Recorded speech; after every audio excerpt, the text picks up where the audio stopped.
Namaskar everyone. So here we are with the biological classification that is a chapter 2, right? तो अगर हम इस chapter का index देखें तो हम इसमें पढ़ेंगे about the kingdom Monera, kingdom protista, kingdom fungi, kingdom Plantae, kingdom Animalia and the special one that is the virus, viroids and the lichens. ठीक है. आई थिंक किंगडम्स हमें पता ही है. हमने भी जो फर्स्ट चैप्टर किया था उसमें हमने देखा था कि जब हम एनिमल्स की, लिविंग ऑर्गेनिजम्स की क्लासिफिकेशन करते हैं तो उसमें जो सबसे नो हाईएस्ट हायरार्की लेवल होता है वो होता है आपका किंगडम. ठीक है. सो since the dawn of the civilization there have been many attempts to classify the living organisms. ठीक है. हम ह्यूमंस को एक्सपेरिमेंट करने की आदत होती है. तो जब से इंसानों को पता चला कि और बहुत सारे ऑर्गेनिजम्स एग्जिस्ट करते हैं तो हमने उनको क्लासिफाई करना शुरू कर दिया. ठीक है. It was done instinctively, not using the criteria that were scientific but born out of need to use the organism for our own use. ठीक है. ये इंस्टिंक्टिवली हुआ था, कोई क्राइटेरिया हमने यूज नहीं किया था उनको शुरू में क्लासिफाई करने के लिए, लेकिन हमने उन्हें उनके यूज के अकॉर्डिंग जो है क्लासिफाई किया कि वो ऑर्गेनिज्म हमारे कहाँ पे यूज है, किस चीज में use. For food, shelter and clothing. ठीक है. अरिस्टोटल, साइंटिस्ट के नाम जरूर याद रखना. Aristotle was the earliest to attempt a more scientific basis for classification. Aristotle वो पहला इंसान था जिसने एक साइंटिफिक अप्रोच जो है यूज की थी ऑर्गेनिजम्स को क्लासिफाई करने की. ही used a simple morphological characters. मैंने पहले भी बताया था मॉर्फोलॉजिकल कैरेक्टरिस्टिक्स क्या होते हैं. Any idea? Exactly. Morphological characteristics वो कैरेक्टरिस्टिक्स होते हैं जिनको आप देखते हो, physical appearance. To classify plants into trees, shrubs and herbs. अब देखो, ट्रीज वो होते हैं जो बहुत बड़े होते हैं, हर्ब वो होते हैं जो छोटे से होते हैं, शर्ब्स इन दोनों के बीच में होते हैं, राइट. आप देखकर बता सकते हो कि कौन सा प्लांट ट्री है, कौन सा प्लांट हर्ब है और कौन सा प्लांट श्रब है, right. He also divided animals into two groups, those which had red blood and those that did not. ये बहुत अजीब सा क्लासिफिकेशन का बेसिस था, लेकिन जो था वो यही था. क्या था कि किन एनिमल्स के पास रेड ब्लड है और किन के पास नहीं है. ठीक है. उसके बाद हमारे पास आए लीनियस. ठीक है. लीनियस ने प्रपोज किया था क्या? लीनियस ने प्रपोज किया था टू किंगडम क्लासिफिकेशन. ये नाम याद रखना, साइंटिस्ट के नाम पूछे जाते हैं क्वेश्चंस में. ठीक है. तो लीनियस ने कौन सा प्रपोज किया था? लीनियस ने प्रपोज किया था टू सिस्टम क्लासिफिकेशन. उसने हर एग्जिस्टिंग ऑर्गेनिज्म को दो किंगडम में डिवाइड कर दिया. किसमें? Kingdom Plantae and kingdom Animalia. ठीक है. Kingdoms were developed that included all the plants and animals respectively. ठीक है. प्लांटे में डाल दिया प्लांट्स को, एनिमलिया में डाल दिया एनिमल्स को. This system did not distinguish between the eukaryotes and prokaryotes, unicellular and multicellular organism, photosynthetic जैसे जो ग्रीन एल्गा होते हैं वो, एंड नॉन फोटोसिंथेटिक जैसे फंगस. ठीक है. जो आपका टू किंगडम क्लासिफिकेशन था उसकी कमी क्या थी कि इस सिस्टम ने यूकारियोट्स प्रोकारियोट्स के बीच कोई डिफरेंस नहीं किया, यूनिसेलुलर मल्टीसेलुलर के बीच कोई डिफरेंस नहीं किया, फोटोसिंथेटिक और नॉन फोटोसिंथेटिक के बीच कोई डिफरेंस नहीं किया. ठीक है. The classification of organisms into plants and animals was easily done. बहुत इजी होता है. जो आपको चलते फिरते नजर आ रहे हैं वो तो आपके एनिमल्स हो गए, जो एक जगह पर टिके हुए हैं जो ग्रीन कलर के हैं वो आपके plants हो गए. That was easy to understand, right? But a large number of organisms did not fall into the either category. बहुत सारे ऐसे organisms हैं जो ना plants हैं ना animals हैं. For example, bacteria. ठीक है. या फिर protistans. ठीक है. ये सारे जो protista kingdom है वो सारा ना plant है ना animals है. ठीक है. fungus. Hence, the two kingdom classification used for a long time was found inadequate. जो बहुत लंबे टाइम तक यूज की गई थी the two kingdom classification वो inadequate थी. Besides gross morphology, a need was also felt for including other characteristics. Morphology के अलावा बहुत सारे characteristics है जो आपको include करने चाहिए थे. कौन कौन से? जैसे cell structure है, nature of cell wall, mode of nutrition, habitat, method of reproduction, evolutionary relationship etcetera. ये कुछ ऐसे कैरेक्टरिस्टिक्स हैं जो सिर्फ मॉर्फोलॉजी के अलावा जो कैरेक्टरिस्टिक्स हम डिफ्रेंसिएशन के लिए यूज कर सकते हैं वो थे। कौन कौन से? Cell structure, nature of cell wall, ठीक है, सेल वॉल कैसी है, मोड ऑफ न्यूट्रिशन कि वो अपना न्यूट्रिएंट कैसे लेता है, हैबिटेट कहाँ पर रहता है, मोड ऑफ रिप्रोडक्शन सेक्सुअल है या असेक्सुअल है, ठीक है, एंड इवोल्यूशनरी रिलेशनशिप्स। तो ये सारे ऐसे कैरेक्टरिस्टिक्स हैं जो हम यूज कर सकते हैं डिफरेंशिएट करने के लिए between the living organisms. Classification systems for the living organisms have hence undergo several changes over the time. Just like the आपने 9th क्लास में एटम पढ़ा होगा ना, पहले डाल्टन थ्योरी थी, देन रदरफोर्ड था, बहुत सारे साइंटिस्ट ऐसे होते हैं जो अपनी अपनी थ्योरीज देते हैं। इसी तरीके से बायो में जो क्लासिफिकेशन हुई थी उसमें भी बहुत सारे चेंजेस आए थे ओवर द टाइम, ठीक है। Though plants and animals, though plants and animals kingdom have been a constant under different systems, the understanding of what groups or organisms be included under these kingdoms have been changing. ठीक है, जो plants और animals थे कि plants, ठीक है, और animals, ये दोनों चीजें जो हैं वो हमारे पास कांस्टेंट है कि प्लांट किंगडम भी होगा और एनिमल किंगडम भी होगा। क्या चीज कांस्टेंट नहीं थी, क्या चीज बदलती रही कि हम प्लांट्स के अंदर डालेंगे किन किन ऑर्गेनिजम्स को, कि हम एनिमल्स के अंदर डालेंगे किन किन ऑर्गेनिज्म को, ये चीजें जो है वो टाइम के साथ बदलती रही, ठीक है। The number and the nature of other kingdoms have also been understood differently by the different scientist over the time. जो नेचर है, ठीक है, कि क्या क्या और किंगडम हो सकते हैं या कितने हो सकते हैं, वो भी ओवर द टाइम जो है वो चेंज होती गई, राइट। आई होप आप लोगों को फर्स्ट पेज क्लियर है। अगर इसमें कुछ भी डाउट है then please do comments, right. And now अब हम देखेंगे क्या, द कैरेक्टरिस्टिक्स ऑफ 5 किंगडम्स। कौन से 5 किंगडम्स? वो 5 किंगडम जो 1969 में आर एच वाइट टेकर ने जो है, आर एच विटेकर ने जो आपके 5 किंगडम क्लासिफिकेशन दी थी, ठीक है, उनके क्या कैरेक्टरिस्टिक्स थे, किन कैरेक्टरिस्टिक्स के बेस पर वो 5 किंगडम जो है वो डिवाइड करे गए थे, ठीक है। कौन कौन से 5 किंगडम से, पहले ये देखो, इट वाज मोनेरा, ठीक है, आप ध्यान से देखोगे आपको ये यहाँ पे नाम लिखे हुए हैं, कौन कौन से, किंगडम मोनेरा, किंगडम प्रोटिस्टा, ठीक है, फंगाई, प्लांटे, एनिमलिया, ठीक है। ये 5 किंगडम्स थे जो आर एच वाइटेकर ने 1969 में दिए थे। साइंटिस्ट का नाम जरूर याद रखना, क्वेश्चन आता है जनरली, नीट में भी पूछा जाता है कि 5 किंगडम क्लासिफिकेशन किसने दिया था, it was R H Whittaker, ठीक है।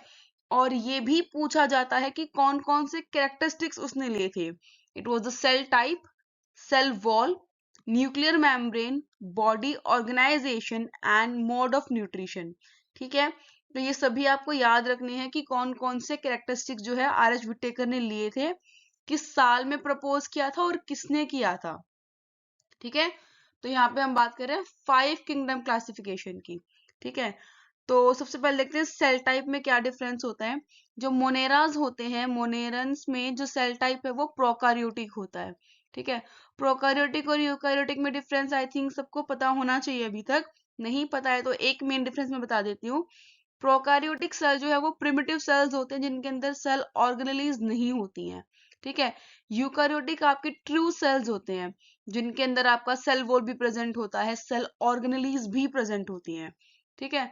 तो मोनेरा इकलौता ऐसा किंगडम है जिसके अंदर प्रोकैरियोटिक सेल्स हैं, यानी जितने भी बैक्टीरियाज हैं, ठीक है, जितने भी बैक्टीरियाज हैं वो आपके मोनेरा किंगडम के अंदर आते हैं, ठीक है। प्रोटिस्टा, फंगस, प्लांटे, एनिमलिया, इन चारों में आपको यूकैरियोटिक सेल्स मिलेंगे, ठीक है। उसके बाद difference in the cell wall. Cell wall में क्या डिफरेंस होता है, जो मोनेरा होते हैं, जो मोनेरा किंगडम के मेंबर्स हैं, उनकी सेल वॉल नॉन सेलुलोजिक होती है, यानी वो पॉलीसेकेराइड प्लस अमीनो एसिड से बनी होती है। प्रोटिस्टेंट्स में कुछ के ही अंदर जो है सेल वॉल होती है, बाकियों के अंदर नहीं होती। फंगस की जो सेल वॉल होती है वो एक नाइट्रोजिनस कंपाउंड यानी काइटिन से बनती है, ठीक है।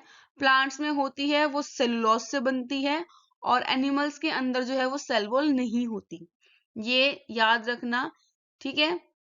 एनिमलिया, जो किंगडम एनिमलिया है वो इकलौता ऐसा किंगडम है जिसमें किसी भी मेंबर की सेल में सेल वॉल नहीं होती है। आई होप यहां तक क्लियर है सभी को। नाइस। उसके बाद है न्यूक्लियर मेम्ब्रेन, वो मोनेरन्स में नहीं होती है, बाकी सब में न्यूक्लियर मेम्ब्रेन प्रेजेंट होती है। ठीक है। बॉडी ऑर्गेनाइजेशन, यानी बॉडी जो है वो किस तरीके से ऑर्गेनाइज्ड है, तो मोनेरा के अंदर सेलुलर लेवल पर जो है बॉडी होती है, सिंगल सेल्ड होती है। ठीक है। प्रोटिस्टा में भी सेलुलर होती है, फंगस में मल्टी सेलुलर होती है जिसमें लूज टिश्यू होते हैं, प्लांटे में टिश्यूज बन जाते हैं और ऑर्गन्स बनना शुरू हो जाते हैं। और किंगडम एनिमलिया जो सबसे ज्यादा कॉम्प्लेक्स जो है आपका सिस्टम है, इस किंगडम में आपका क्या क्या होता है, इसमें आपका टिश्यू होता है, ऑर्गन होता है, ऑर्गन सिस्टम होता है। ठीक है। तो ये थी बॉडी ऑर्गेनाइजेशन की difference. Now mode of nutrition, ये बहुत इंपॉर्टेंट कंसेप्ट है। मोनेरा के अंदर सबसे ज्यादा मोड ऑफ न्यूट्रिशन होते हैं, कौन कौन से, उनके अंदर ऑटोट्रॉफिक भी होते हैं और हेट्रोट्रॉफिक भी होते हैं। ठीक है। ऑटोट्रॉफिक आई होप सबको पता हो, नहीं पता हो तो भी मैं बता देती हूँ। ऑटोट्रॉफिक वो होते हैं जो अपना खाना खुद बनाते हैं, अपना ऑर्गेनिक फूड खुद बनाते हैं, बेसिक इनऑर्गेनिक कंपोनेंट्स को यूज करके। इनऑर्गेनिक कंपोनेंट्स कौन से होते हैं, जैसे कार्बन डाइऑक्साइड हो गया आपका, ठीक है, वाटर है, सनलाइट है, ये होते हैं आपके इनऑर्गेनिक कंपोनेंट। ठीक है। अब वो दो तरीके से होता है, वो कीमोसिंथेटिक भी हो सकता है, यानी आप इनऑर्गेनिक केमिकल्स को यूज करके ऑर्गेनिक फूड बना रहे हो, और वो फोटोसिंथेटिक भी हो सकता है जहां पे आप सनलाइट को यूज करके अपना फूड बना रहे हो। ठीक है। हेट्रोट्रॉफिक यानी जब आप अपना फूड खुद ना बना के, अपने ऑर्गेनिक कंपोनेंट्स खुद ना बनाकर आप किसी दूसरे से उनको डिराइव कर रहे हो। ठीक है। वो सैप्रोफिटिक भी हो सकता है। ठीक है। सैप्रोफिटिक जैसे फंगस होते हैं ना, और डेड और डिकेइंग मटेरियल पर जो है कंज्यूम करते हैं, और वो पैरासिटिक भी हो सकता है। ठीक है। जो पैरासाइट्स होते हैं उस तरीके से। नाउ प्रोटिस्टा, प्रोटिस्टा में ऑटोट्रॉफिक होते हैं, ठीक है, जो फोटोसिंथेटिक हैं, और वो हेट्रोट्रॉफिक भी हो सकते हैं। फंगस में ऑलवेज हेट्रोट्रॉफिक, फंगस कभी भी अपना फूड खुद नहीं बनाता। ठीक है। या तो वो सेप्रोफाइट होगा या वो पैरासाइट होगा। प्लांटे ये हमेशा ऑटोट्रॉफिक होते हैं, उसमें भी मेनली फोटोसिंथेटिक होते हैं। एनिमलिया, किंगडम एनिमलिया के जो मेंबर हैं वो हेट्रोट्रॉफिक होते हैं, उसमें भी वो होलोजोइक होते हैं और सैप्रोफिटिक होते हैं। अब होलोजोइक मोड ऑफ न्यूट्रिशन का क्या मतलब होता है, किसी को मालूम है कि होलोजोइक मोड ऑफ न्यूट्रिशन क्या होता है? जल्दी से कमेंट बॉक्स में बताओ, मैं लास्ट में बताऊंगी वीडियो के। ठीक है। होलोजोइक मोड ऑफ न्यूट्रिशन जो है वो क्या होता है, जल्दी बोलो। ओके, यहाँ पे आपके डायग्राम के नीचे दिया हुआ है, बुक में देखोगे। ठीक है। यहाँ पे आपका साइंटिस्ट का नाम दिया हुआ है, दैट इज R.H. Whittaker। इसकी प्रोनाउंसिएशन बहुत अलग होती है, अलग अलग टीचर्स अलग अलग प्रोनाउंस करते हैं। ओके। सो R.H. Whittaker ने 1969 में 5 किंगडम क्लासिफिकेशन का कंसेप्ट दिया था। ठीक है। कौन कौन से किंगडम्स हैं जो भी, जिनके कैरेक्टरिस्टिक्स अभी अभी हमने देखे, कौन सा, Monera, Protista, fungus, Plantae and kingdom Animalia जो कि सबसे बड़ा होता है। ठीक है। The main criteria for classification used by him include the cell structure. ठीक है। सेल का स्ट्रक्चर कैसा है, प्रोकैरियोटिक है, यूकैरियोटिक है। बॉडी ऑर्गेनाइजेशन कैसी है, सेलुलर लेवल पर है या ऑर्गन लेवल पर है, टिश्यू लेवल पर है या फिर ऑर्गन सिस्टम लेवल पर है। मोड ऑफ न्यूट्रिशन कैसा है, ठीक है, ऑटोट्रॉफिक है, हेट्रोट्रॉफिक है, सैप्रोट्रॉफिक है, बहुत सारे। रिप्रोडक्शन, ठीक है, और उनका फाइलोजेनेटिक रिलेशनशिप, इवोल्यूशनरी या सेलुलर रिलेशनशिप, राइट।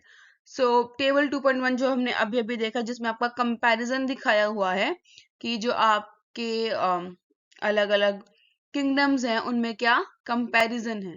ठीक है। मेन मेन कैरेक्टरिस्टिक्स जो है वो क्या क्या है, उनके कंपैरिजन बताया हुआ है। The three-domain system has also been proposed that divides the kingdom Monera into two domains. ठीक है, leaving the remaining eukaryotic kingdom in the third domain and thereby a six kingdom classification. ठीक है। एक third domain system भी है जहां पे हमने जो किंगडम मोनेरा है, किंगडम मोनेरा को हमने डिवाइड कर रखा है किसमें, दो डोमेन्स में। कौन कौन से, एक जो है आपके प्रोकारियोट्स हैं और एक जो आपके हैं यूकारियोट्स हैं। इसको भी हम आगे देखेंगे किंगडम वगैरह में, इसको सारे को पढ़ेंगे। ठीक है, यहाँ पे सारे आते सारे बैक्टीरिया हैं। ठीक है, जब किंगडम मोनेरा पढ़ेंगे तो बताऊंगी आपको, तब देखना। ठीक है, now let us look at this five kingdom classification to understand the issues and consideration that influenced the classification system. क्या क्या advantages थे या क्या क्या considerations थी।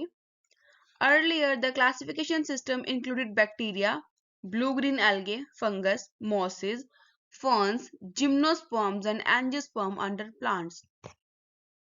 ये एक बहुत बहुत कॉन्ट्राडिक्टरी चीज है। ठीक है, क्या कॉन्ट्राडिक्टरी है इसमें? Bacteria, blue green algae, fungus. ठीक है, डिफरेंस समझो इनके बीच। मोसिस, फॉन्स, जिम्नोस्पर्म्स, एंजियोस्पर्म्स, इन सबको प्लांट्स के अंडर में जो है इन्होंने डाल दिया था।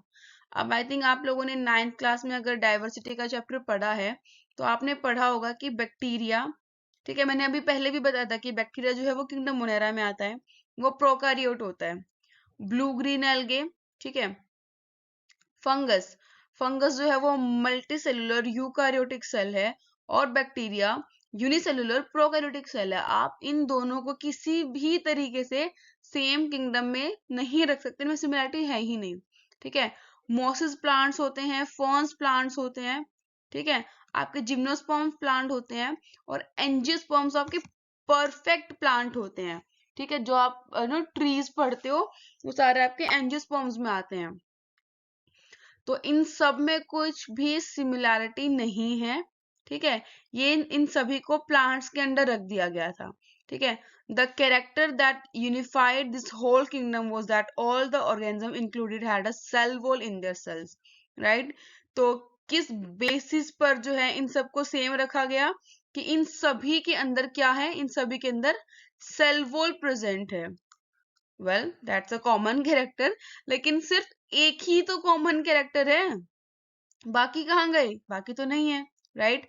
This place together groups which widely differed in the other characteristics.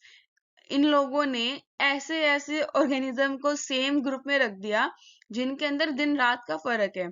जो बैक्टीरियाज हैं वो आपके हेटरोट्रॉफिक भी होते हैं, सैप्रोट्रॉफिक भी होते हैं, और जो एंजियोस्पर्म्स हैं वो एक्सक्लूसिवली फोटोसिंथेटिक होते हैं। कितना मेजर डिफरेंस है। It brought together the prokaryotic bacteria and the blue green algae, cyanobacteria. ठीक है, ये दोनों प्रोकारियोट्स हैं आपके, with other groups which were eukaryotic. ठीक है, आपके फंगस भी यूकारियोटिक हैं, आपके एंजियोस्पर्म्स भी यूकारियोटिक हैं, जिम्नोस्पर्म, फर्न्स, मोसिस, फंगस, ये सारे यूकारियोटिक हैं। ठीक है, it also group together the unicellular organism and the multicellular organism, right. तो इन दोनों को जो है सेम रखा गया क्योंकि बैक्टीरिया जो है वो यूनिसेलुलर है, जो आपके एंजियोस्पर्म्स जिम्नोस्पर्म्स है वो आपके मल्टीसेलुलर है। For example the Chlamydomonas and the spirogyra were placed together under the algae. ठीक है, अब क्लेमाइडोमोनास अलग चीज है, स्पायरोगायरा अलग चीज है। स्पायरोगायरा जो है वो मल्टीसेलुलर होता है, ठीक है, और जो आपका ये है क्लेमाइडोमोनास ये आपका यूनिसेलुलर होता है। तो दोनों बहुत अलग अलग काइंड के जो है वो organisms हैं. The classification did not differentiate between the heterotrophic group fungus and the autotrophic green plants. जब हमने इन सभी को प्लांट्स के अंदर रखा तो हमने हेटरोट्रॉफिक और ऑटोट्रॉफिक्स में भी डिफरेंशिएट नहीं किया, दो they also showed a characteristic difference in their wall composition, that is the fungus के अंदर जो है वो काइटिन होता है। हमने ये चीज भी ध्यान नहीं रखी कि फंगस की cell wall, so that was the point. ठीक है, जब फंगस को और ग्रीन प्लांट्स को साथ साथ रखा गया तो ये चीज भी ध्यान नहीं दी गई कि बेशक दोनों के सेल वॉल होती हैं, ठीक है, दोनों प्लांट्स दोनों ऑर्गेनिजम्स में सेल वॉल होती है, लेकिन जो फंगस है फंगस की सेल वॉल बनती है आपकी काइटिन से। ठीक है, काइटिन आपका एक नाइट्रोजिनस कंपाउंड होता है, और जो ग्रीन प्लांट्स होती हैं उनकी सेल वॉल बनती है सेल्यूलोज से। ठीक है, when such characteristics were considered the fungus were placed in a separate kingdom। ठीक है, यहाँ से आपका थर्ड किंगडम आया था, किंगडम फंगाई। ठीक है, तो जब ये चीज देखी गई कि बेशक दोनों ऑर्गेनिजम्स के अंदर जो है सेल वॉल होती है लेकिन उनकी कॉम्पोजिशन डिफरेंट है, तो किंगडम फंगस नया बनाएगा, kingdom fungi, right. All the prokaryotic organisms were grouped under the kingdom Monera. जितने भी आपके प्रोकैरियोट्स थे उनको डाला गया किंगडम मोनेरा के अंदर, ठीक है। और जितने भी यूनिसेलुलर यूकारियोट्स थे, ठीक है, जितने प्रोकैरियोट्स थे वो गए मोनेरा में, जितने यूनिसेलुलर यूकारियोट्स थे वो गए आपके किंगडम प्रोटिस्टा में। The kingdom protista has brought together Chlamydomonas, ठीक है, कोरेला, ठीक है, that was placed in the alga within the plants and both having cell walls, ठीक है। तो किंगडम प्रोटिस्टा जो है वो अलग इनके लिए बनाया गया विद पैरामीशियम एंड अमीबा, ठीक है, जिनको एनिमल किंगडम के अंदर डाला गया था। इट्स वेरी सिंपल थिंग कि किंगडम प्रोटिस्टा बनने के बाद जो क्लेमाइडोमोनास थे और क्लोरेला था, उनको पैरामीशियम और अमीबा के साथ डाल दिया गया, जिनको पहले अलग अलग रखा गया था। क्लेमाइडोमोनास को प्लांट्स के साथ रखा गया और एल्गी के साथ रखा गया क्योंकि उनके अंदर सेल वॉल थी, और पैरामीशियम और अमीबा को एनिमल्स किंगडम में रखा गया, एनिमल्स के साथ रखा गया क्योंकि उसके अंदर सेल वॉल नहीं थी। It has put together organisms which in earlier classification were placed in different kingdoms. जो आपकी 5 किंगडम क्लासिफिकेशन थी, 5 किंगडम क्लासिफिकेशन ने अच्छा काम क्या किया था कि बहुत सारे ऐसे ऑर्गेनिज्म जिनको अलग अलग रख दिया गया था, उनको उनको सेम किंगडम में रख दिया गया था, उनको अलग अलग किंगडम्स में डाल दिया गया उनके अजाइन किंगडम में। This happened because the criteria for the classification changed. ये क्यों हुआ? क्योंकि जो criteria था classification का वो change हो गया था। This kind of changes will take place in future too, depending on the improvement in our understanding of characteristics and the evolutionary relationship. ये ये जो चेंज जो यहाँ पर हुआ है वो सेम चेंज आगे भी हो सकता है। किस चीज पर डिपेंड करता है ये? हमारी इंप्रूवमेंट पर। किस चीज की इंप्रूवमेंट? हमारी अंडरस्टैंडिंग की, ठीक है, कि क्या कैरेक्टरिस्टिक्स है, कैसे इवोल्यूशनरी रिलेशनशिप है, इन सब के improvement पर। Over the time, an attempt has been made to evolve a classification system which reflects not only the morphological, physiological and reproductive similarities but also phylogenetic, ठीक है। phylogenetic कौन सी होती है? जो आपके evolutionary relationship पर based हो, ठीक है। तो हम ऐसे क्लासिफिकेशन सिस्टम को बनाने की कोशिश कर रहे हैं जो सिर्फ मॉर्फोलॉजिकल, फिजियोलॉजिकल या रिप्रोडक्टिव सिमिलरिटीज पर बेस्ड ना हो, जिसका बेस फाइलोजेनेटिक रिलेशनशिप भी हो। In this chapter we will study the characteristics of kingdom Monera, Protista, fungus of the Whittaker system of classification. जो आपके आर.एच. विटेकर की सिस्टम थी, कौन सी थी? 5 किंगडम क्लासिफिकेशन जो थी वो आपके विटेकर ने दी थी। कब दी थी? 1969 में, ठीक है। तो उसमें से किंगडम मोनेरा, किंगडम प्रोटिस्टा और किंगडम फंगस हम पढ़ेंगे इस चैप्टर में, ठीक है। The kingdoms Plantae and Animalia, commonly referred as plant and animal kingdom, इनको हम पढ़ेंगे अलग अलग चैप्टर्स में। प्लांटे पढ़ेंगे चैप्टर 3 में और एनिमलिया पढ़ेंगे चैप्टर 4 में। आज के लिए इतना ही। नेक्स्ट वीडियो में हम कवर करेंगे किंगडम मोनेरा, उसके बाद नेक्स्ट वीडियो में kingdom Protista and then kingdom fungus. तो इन सब के लिए आपके अलग अलग वीडियोस आएंगी। सो अगर वीडियो अच्छी लगी हो then like, share and comments, subscribe भी कर लो। Thank you.